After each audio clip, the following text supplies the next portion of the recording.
말씀은 주님을 시인하는 삶을 삽시다 이런 제목으로 이제 우리 의지에서 은혜를 나누도록 하겠습니다. 코로나19 전염병이 기승을 부리고 있습니다. 대유행을 맞이하고 있고 대유행으로 인해서 우리가 삶에 많은 불편을 느끼고 있습니다. 삶의 불편을 느끼는 것뿐만 아니라 누가 관계없을 것 같은데도 불구하고 우리 신앙에도 위기를 느끼는 것 같다 그런 생각을 합니다. 지금 다행히 중국 지역에서 2단계 저희 누구 예배를 드릴 수 있는 상황이지만 그러나 수도권은 4단계로 바로 올라가서 지금 예배를 드리기 어려운 그런 상황입니다. 비대면 예배라고 하는 그런 상황이 되어졌고 영상 송출을 위한 최소 인원만 예배할 수 있는 그런 상황이 되었습니다. 서울에 있는 또는 수도권에 있는 대형 교회는 작년부터 예배를 제대로 못 드리고 있고 또 교회 예배는 진행이 되고 있지만 그러나 성도들이 예배의 자리에 함께하는 것이 참 어렵습니다. 줌으로 화상을 통해서 영상을 통해서 집에서 예배를 드리고 예배를 치료하기 위해서 몸부림치고 있지만 참 힘들고 어려운 그런 상황 가운데 있음을 분명히 알 수가 있습니다. 이렇게 힘들고 어려운 상황 가운데서 어떻게 하면 우리의 믿음을 지켜갈 수 있을까 고민해야 되고 또 믿음을 지키기 위해서 정말 더욱더 노력하지 않으면 안 되겠다라고 하는 생각을 한 번 더 해보아야 될 것 같습니다. 저는 코로나 시대를 겪으면서 정말 우리의 신앙이 그동안 너무 쉽게 걸어왔구나 그리고 그동안 너무 우리가 편하게 신앙생활했구나 라고 하는 그런 생각을 하게 되었습니다. 그런데 이번 코로나 사태를 통해서 우리 믿음을 더 다잡아야 되겠다. 그래서 믿음이 회복되는 교회가 그 개개인의 믿음의 회복됨을 통해서 한국 교회가 회복되고 한국 교회가 회복됨을 통해서 다시 한번 힘있게 좋은 전도가 될 수 있지 않을까 그런 생각을 합니다. 침체되어져 있고 점점 전도가 안 되는 그런 시대를 살아오고 있는데 그것은 바로 우리의 믿음이 온전하지 않았기 때문 아닌가 하는 생각도 해보게 되어집니다. 그래서 우리는 더욱더 이 어려운 시대에 믿음을 잘 지키기 위해서 개개인적으로 더욱더 힘쓰는 그런 삶을 살아갈 수 있도록 정말 노력하지 않는 안 될 것 같습니다. 오늘 마태복음 10장 32절 33절의 본문을 읽었는데요. 마태복음 10장에 보면 이 마태복음 10장에는 예수님이 12제자를 부르시고 그리고 12제자를 그들에게 권능을 주셔서 파송하시는 그런 장면이 10장 앞부분부터 이렇게 기록이 되어지고 있습니다. 하나님의 사람들을 뽑으셨습니다.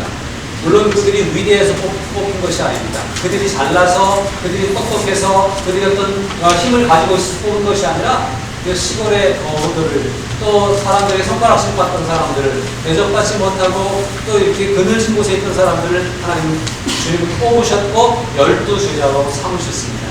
12제자라고 하는 얘기는 이스라엘의 12지파를 대신하는 그런 의미를 가지고 있습니다. 그것은 뭐냐면 이스라엘의 12지파를 통해서 세계복음화를 이루시기를 원하시는 하나님의 뜻을 이루시기 위해서 구체적으로 12명의 제자를 선택하셨고 12명을 통해서 복음을 전하게 하시는 그래서 새로운 교회의 시대를 열어가시는 하나님의 뜻을 볼 수 있습니다. 그리고 그들을 뽑으셔서 그들에게 무엇을 주셨다고요? 권능을 주셨어요. 예수님을 따라다니면서 배우게 하셨고 듣게 하셨고 성령을 받게 하셨고 뿐만 아니라 예수님이 역사를 이루시는 것 같은 능력을 행할 수 있는 권능을 그들에게 심어주셨습니다. 이 권능은 이 시대에 예수를 믿고 따르는 우리 모두에게도 주님이 주신 권능이에요. 세상을 다스릴 수 있는 권능, 세상을 지배하고 정복할 수 있는 권능, 마귀의 권세, 마귀의 계계를 물리칠 수 있는 권능을 모든 믿는 자들에게 주신 줄로 믿습니다. 오늘 저와 여러분들에게도 사탄을 정복할 수 있는 능력을 주님이 주셨음을 믿고 그 믿음의 확신 속에서 우리가 담대히 믿음 생활해 나갈 수 있는 그런 우리들이 될 수 있기를 바랍니다. 이제 권능을 주셔서 12제자들을 파송하시는데 쭉 파송하시면서 주님이 하시는 말씀이 있어요. 그 말씀 가운데 이런 말씀을 하십니다. 16절에서 보라, 내가 너희를 보냄이 양을 이리 가운데로 보낸 것 같도다. 그러므로 너희는 뱀같이 지혜롭고 비둘기같이 순결해야 된다고 말씀하고 있습니다. 12제자에게 권능을 부여하시고 사탄을 제어할 수 있는 그 귀신을 내어 쫓을 수 있는 병자들에게 손을 얹어 기도하면 나을 수 있는 그런 권능을 부여하고 파송하시면서도 그럼에도 불구하고 그들에게 세상에 내버리는데 내 마음 가운데 너희들을 보내는 것이 양들을 이리 때가 있는 대로 보내는 것 같은 그런 안타까움이 있다라고 합니다. 그래서 왜 그렇죠? 힘이 없기 때문이 아니라 연약하기 때문이 아니라 그만큼 이 순수하고 순전한 목적을 가지고 복음을 가지고 나아가는 이 양 같은 성도들에게 세상의 이리와 같은 사탄의 때들이 모여들어서 공격하고 방해할 것을 보시기 때문에 그렇습니다. 오늘 이 시대를 살아가는 우리들이 믿음으로 살면서 성실하게 순수하게 진실되게 또 어쩌면 사회의 빛이 될까 소금이 될까 이렇게 살아가고 있지만 세상의 이리때들 같이 사탄의 권세들은 계속 교회를 핍박하고 성도들을 모욕을 주고 힘들게 하고 하는 이 상황과도 같은 것이죠.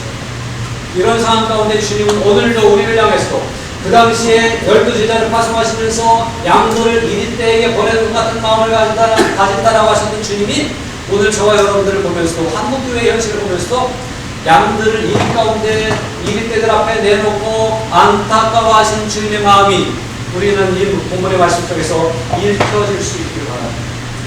주님은 오늘도 우리를 바라보시면서 걱정하고 계시고 염려하고 계시고 우리를 위해 계속해서 하나님 앞에 기도하고 계시고 우리를 위해 불꽃 같은 눈을 가지고 우리를 돌보시고 지키시고 계시다고 하는 믿음의 확신을 가질 수 있는 그런 우리 모두가 될 수 있기를 바랍니다.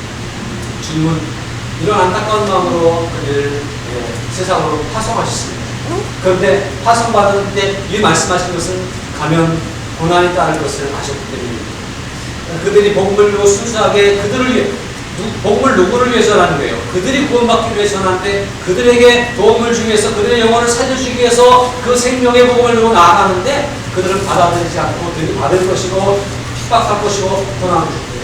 심지어 하나님의 아들이신 예수님도 적지 않은 미움을 당했고 적지 않은 고난과 핍박을 당했고 돌로 치려고 하는 위협을 당하면서 복음의 일을 하시지 않았습니까? 하나님의 아들이신 예수님도 이와 같이 고난을 당했던 것처럼 그 예수님을 따르는 모든 제자들과 오늘의 성도들도 그런 일들이 필연적으로 따를 수밖에 없다고 하는 것이죠. 그럼 우리 어떻게 해야 됩니까? 양의 입장에서 이리때 가운데로 나아가는 가운데 이게 선뜻 나아가시겠습니까? 어렵겠죠. 여러분 세상이 막 기승을 부리고 세상에 막 위험을 가하고 압력을 가하고 할수록 우리는 자꾸 위축되고 우리의 발걸음은 꽁꽁 묶인 것 같고 우리 입은 딱 붙어서 떨어지지 않는 현실을 우리는 맞이하고 있습니다. 그런데 주님은 그럼에도 불구하고 이 복음은 전해져야 되겠기에 그럼에도 불구하고 하나님 나라는 확장되어져야 되겠기에 계속해서 나가라고 보내십니다. 사실은 양들을 이리 가운데로 보낸다고 하는 얘기는 뭐예요?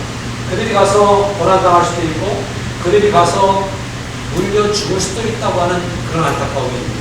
그럼에도 불구하고 보내신 주님의 뜻은 하나님의 나라가 세워진 것을 기대하시기 때문이라고 하는 것이죠. 이렇게 하나님의 나라가 세워지기를 기대하시면서 오늘도 이 시대에 우리들을 양 같은 우리들을 이리때 같은 세상 사람들에게로 보내시는 데는 분명한 이유가 있습니다. 그리고 말씀하시기를 그래도 가야 되겠기에 그래도 복음을 전해야 되겠기에 주님은 가라고 말씀하시면서 두려워하지 말라고 이 요한복음 마태복음 10장의 말씀 가운데 3번씩이나 두려워하지 말라고 하는 말씀을 하십니다. 26절에 보면 그런즉 그들을 두려워하지 말라. 감추인 것이 드러나지 않을 것이 없고 숨은 것이 알려지지 않을 것이 없느니라. 복음을 두려워하지 않고 전하게 되면 복음이 숨은 자리에서 전달되지만 이것이 분명 빛처럼 소금처럼 전달될 것이고 드러나게 될 것이다. 그래서 하나님의 나라가 이루어질 것이다 라고 그렇게 말씀을 하고 있는 겁니다. 들리시죠? 들리세요 저기? 그래서 이렇게 복음은 반드시 전달될 것이다. 그러니까 힘들고 어려워도 또 어떤 위기가 와도 두려워하지 말고 복음을 증거하라. 그렇게 말씀을 하시고 있는 거예요. 28절에서는 이렇게 말씀합니다. 몸은 죽여도 영혼은 능히 죽이지 못하는 자들을 두려워하지 말고 오직 몸과 영혼을 능히 지옥에 멸할 수 있는 일을 두려워하라. 세상에 믿는 사람들을 공격합니다. 세상이 진리의 제자들에게 핍박을 가합니다. 그리고 심지어 그들을 잡아 죽이기까지 할 것입니다. 그러나 복음을 가지고 나가는 하나님의 백성들은, 하나님의 제자들은 몸을 죽일 수 있는 그들을 두려워할 것이 아니라 영혼까지 멸하실 수 있는 주님이 우리 편에 계시다고 하는, 내 뒤에 계시다고 하는 사실을 기억하면서 혹 세상에서 고난과 핍박을 당해 죽임을 당할지라도 영원히 죽지 않는 삶을 확신하면서 복음을 가지고 두렵지 않게 두려워하지 말고 세상에 나가 담대하게 증거하라고 그렇게 주님은 알려주시고 있습니다. 두려워하지 말라는 게 31절에서 말씀합니다. 두려워하지 말라. 너희는 많은 참새보다 귀하니라. 이 말씀은 그 앞에 어떤 말씀을 하셨냐면 참새 2마리가 한 아사리온에 팔리는 것으로 하나님이 허락하지 아니하시면 이루어지지 않는 일이라는 거예요.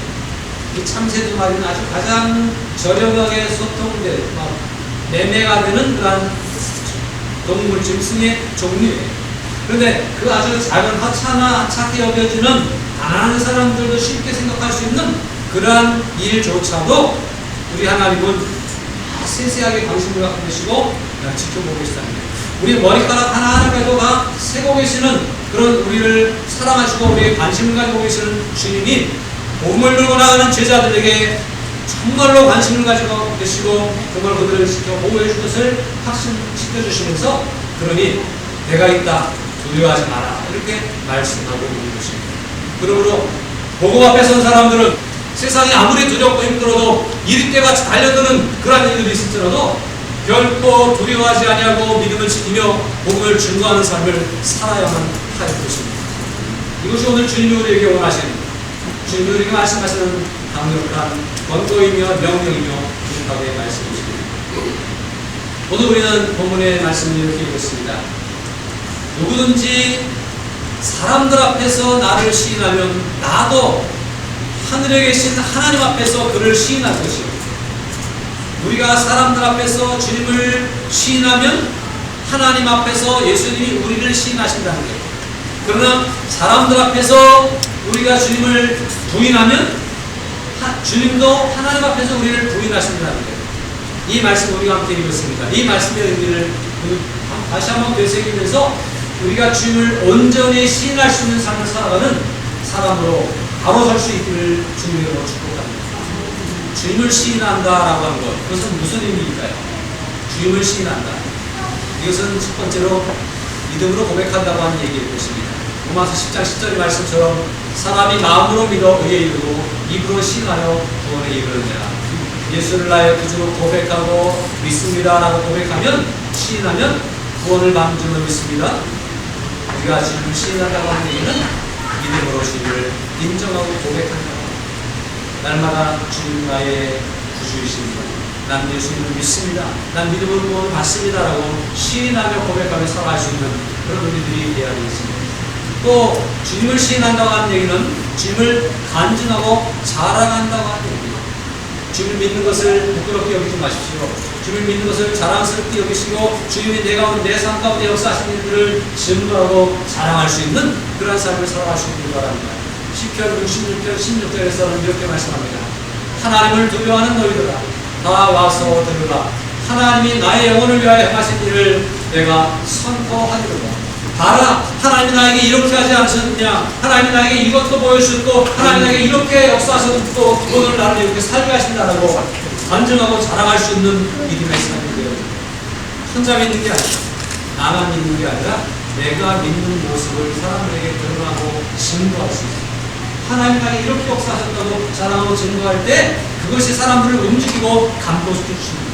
하나님이 내게 역사하셔서 내 삶이 어떻게 변했는지, 내 언어 습관이 어떻게 바뀌었는지, 내 생각이 어떻게 바뀌었는지, 하나님이 내 삶을 어떻게 펼치셨고 내 안에 어떻게 역사하시는지를 자랑하고 간증할 수 있는 그런 우리의 삶이 되어져야 할 것입니다. 이게 바로 주님을 시인한다고 합니다.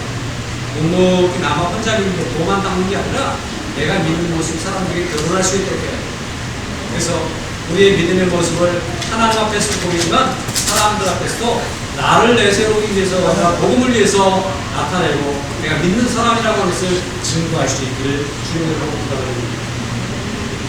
세 번째로 삶의 현장에서 주님의 사랑을 드러내는 데 내가 믿음의 사람으로서 이렇게 살아가고 있다고, 내가 하나님 나에게 이렇게 역사하셨다고 간증하고 자랑함과 더불어서, 그러니까 우리는 어떻게 살아야 돼요? 믿는 사람답게 살아야 되는데, 마태복음 25장 40절에서 주님이 마지막 날에 양과 염소를 구분하시고 오른편과 왼편으로 구분하셔서 심판하시고 그럴 때 하신 말씀이에요. 임금이 대답하여 이르시되 내가 진실로 너희에게 이르노니 너희가 여기 다 내 형제 중에 지극히 작은 자 하나에게 한 것이고 내게 한 것이니라 하시고, 그래서 그들을 칭찬하시고 수고했다. 나를 그렇게 도와줬으니 내가 너를 인정한다. 그렇게 주님은 말씀하신다고 합니다. 이 땅을 살아가면서 믿는 사람으로서 선을 행해야 될 것입니다. 복음을 전하기 위해서 사랑을 베풀어야 될 것입니다. 하나님의 사람으로서 하나님의 사랑을 전달하는 삶을 살아가는 삶으로 주님을 나타낼 수 있는 그런 믿음의 사람들이 되어져야 된다는 것입니다. 이와 같이 우리의 마음으로 믿는 그런 믿음의 고백, 또 시인하고 자랑하고 간증하는 그런 나타내는 모습, 삶을 통해서 주님을 시인하고 인정해드리고 주님을 드러내는 모습을 살아가는 것, 이것이 바로 주님을 시인하는 삶이다라고 하는 사실입니다. 이렇게 우리가 주님을 시인하고 인정하면서 주님과 더불어 살아가게 되면 주님께서는 나도 하늘에 계신 내 아버지 앞에서 그를 시인할 것이다라고 말씀합니다. 여기 있는 우리 모두가 하나님을 인정하고 주님을 자랑하고 주님을 나타내는 삶을 살아가므로 그날에 저 하늘에서 주님께서 우리를 인정해 주시고 시인해 주시는 그러한 은혜와 축복이 있기를 바랍니다. 우리가 주님을 시인하게 되면 하나님께서 우리를 믿는 사람으로 또 당신의 자녀로 인정해 주십니다.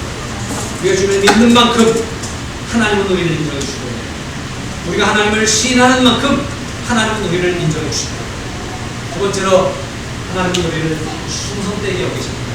요한계시록 2장 10절에서 충성하라고 하는데 충성되게 여기십니다. 하나님께 우리를 중보해 주십니다. 예수님이 우리를 위해서 하나님께서 보호하시고 기도해 주시는데 주님께서 우리를 중보해 주십니다.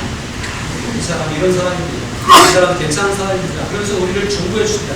그리고 마지막 날에 우리를 인정해 주셔서 우리로 구원에 이르도록 이렇게 역사하신다는 사실입니다. 그런데 반대로 주님을 부인하는 사람들이 있습니다. 아니 어쩌면 우리도 우리의 삶 가운데 우리가 믿음 생활하면서 우리도 모르게 또는 어쩌면 우리가 연약해서 주님을 부인하는 경우들이 있을 수 있다고 합니다. 주님을 부인하면 주님도 우리를 부인하신다고 했는데, 이 우리의 입술의 고백, 우리의 삶의 고백의 막중함, 책임을 가지고 우리가 주님을 부인하는 것은 없는지를 돌아볼 수 있는 바랍니다. 주님을 부인한다고 하는 얘기는 말 그대로 주님을 믿지 않는다는 얘기예요. 안 믿는 사람들이 그렇겠죠? 예수님을 믿으면 구원받습니다 라고 해도 무슨 소리냐고 안 믿는 거예요. 이게 주님을 부인하는 거예요. 오늘 우리 안에 그런 사람은 없는 줄로 압니다.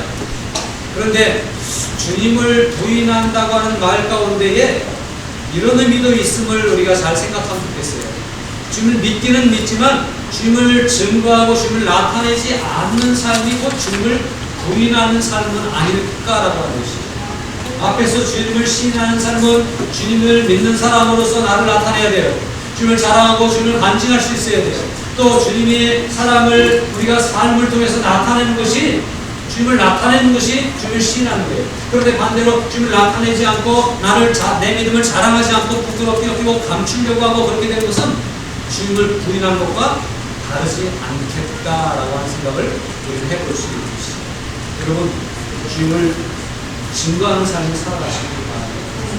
그래서 주님을 나타내고 주님을 증거하지 않으면 주님을 부인한 것과 다르지 않다는 것입니다.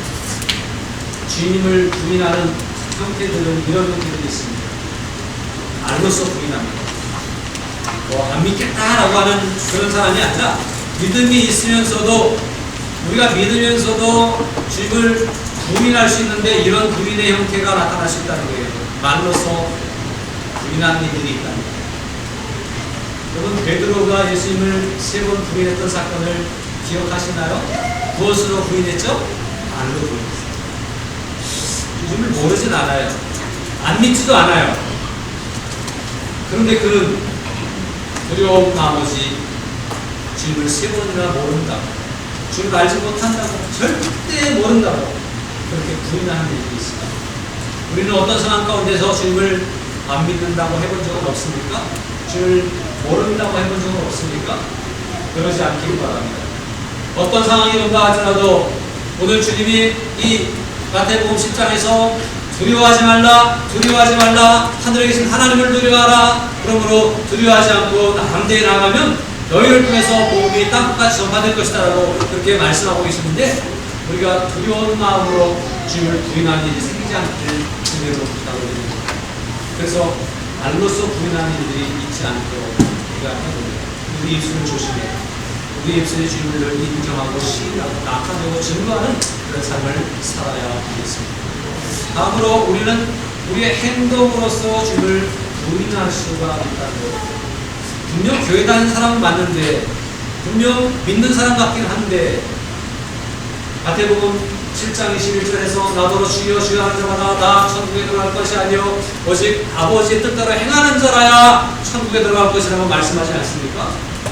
분명 믿는 것은 믿는데, 믿는 사람 같기는 한데, 나는 열심히 교회는 다니는데 아버지의 뜻대로 행하지 않을 때에 사람들은 또 믿는 사람이 왜 저래?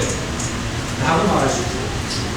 혹시 우리의 가까운 사람들이 우리를 향해서 당신도 교회 다니냐고, 아니 교회 다니면서 왜 그러냐고 그렇게 하는 적은 없습니까? 이게 우리가 행동으로서 주를 부정하고 있고 믿는 사람밖에 살지 못하기 때문에 주를 우리도 모르게 부인하고 있다는 것 깨달으시길 바랍니다. 오늘 저와 여러분의 삶 가운데서 주님을 나타내지 않고 주님을 자랑하고 증거할 수 있는 삶을 살지 못한다면 주님을 우리의 삶 가운데서 우리의 행동으로 주님을 부인하는 결과를 나타낼 수도 있습니다. 믿으려고 했던 사람도 우리를 보고 믿지 않는다면 안 되잖아요.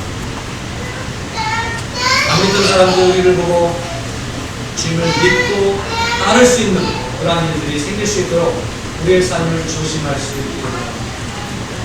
한 가지 더 정말 신중하게 생각해야 될 것이 있는데, 그것은 바로 이런 것입니다. 침묵으로서 부인한다. 아무 말도 하지 않아요. 믿는 척도 안 하는 거예요. 그 예수 믿는 것이 드러날까봐 조심스러워하는 거예요. 요즘 오늘을 살아가는 우리들이 그런 것 같아요. 교회 가는 게 부끄러운 일이 되어버렸어요. 교회 간다고 하는 사람들이 뭐라고 할까봐 교회 안 가는 것처럼 하고 교회 와서 사는 분 혹시 없습니까? 오늘도 아니 교회 가는 거 아니야, 그래서 저기 갔다 올게, 그런 거 혹시 오신 분 혹시 없으세요? 네, 교회 가면 코로나 걸린다고. 그런 시대를 우리가 살아가고 있습니다. 그래서 교회를 안 가는 것처럼, 교회를 안 다니는 것처럼, 안 믿는 사람처럼 침묵하고 있을 때 주님은 우리를 통해서 나타나기를 원하시고, 주님은 우리를 통해서 복음이 전달되기를 원하시는데, 한 말 않고 입 다물고 있는 우리들의 모습 속에서 주님의 복음은 거절당하고 있고, 주님의 나타나고자 하시는 그 열망은 부인당하고 있다고 하십니다. 이런 일이 우리 가운데 있지 않을까. 어떤 분은 그래요. 우리 믿는 사람들이 가장 많이 주님을 부인하는 행태는 이런 형태가 아닌가라고 합니다. 주님이 우리를 구원하신 목적은 우리를 통해서 주님을 나타내시기 위해서, 증거하시기 위해서, 복음을 전달하시기 위해서 우리를 부르신 거예요. 그리고 주님의 자녀의 일꾼으로 삼으신 거예요. 우리가 어린 아이일지라도 복음을 증거할 수 있도록 우리를 부르신 거예요. 우리가 나이 들어서 힘들고 이제는 더 이상 기력이 없을지라도 우리를 통해서 주님은 나타내기를 원하신 거예요. 그런데 우리가 침묵하고 있다는 거예요. 그런데 우리가 아무것도 하지 않고 있다고 한다면 우리는 우리도 모르게 주님을 부인하는 행동이 될 수 있다고 하는 것입니다. 왜 이렇게 두려움 가운데 사람 앞에서 주님을 부인하는 행동을 할 수밖에 없었을까요? 왜 알로서 주님을 모른다고 할 수밖에 없었을까요? 그것은 주님이 계속해서 경고하시고 계속해서 지적하셨던 것 같이 두려움 때문이었습니다. 일시적인 손해와 불이익에 대한 두려움 때문에 바로 이런 결과를 초래할 수밖에 없었다고 합니다. 베드로도 그랬습니다. 금방 잡혀갈 것 같은 두려움이 엄습되었습니다. 또 우리가 주님을 섬기는 일에 있어서 세상을 살아가면서 세상 사람들은 세상적인 방법으로, 또 다른 말로 말하면 사탄적인 방법으로, 성경과 반대되는 방법으로 살아가고 있는 세상 사람들 속에서 우리가 성경적인 방법으로, 신앙적인 방법으로 살아가게 되면 눈총을 받으니까, 또 말로 공격을 당하니까, 어려움을 겪을 수 있으니까, 손해를 경험할 수 있으니까, 그것 때문에 소극적으로 우리가 살아가고 있다고 합니다. 그러나 여러분, 이렇게 하는 것이 주님을 부인하는 거예요. 주님을 부인한다고 하는 것은 그냥 주님 봐주시겠지라고 생각하지만, 주님은 오늘 분명히 32절, 33절에서 뭐라 했어요? 나를 시인하는 자는 나도 시인할 것이고, 나를 부인하는 자는 나도 부인할 것이다라고 했어요. 주님이 우리를 부인하게 된다는 거예요. 나도 하늘에 계신 내 아버지 앞에서 그를 부인할 것이다.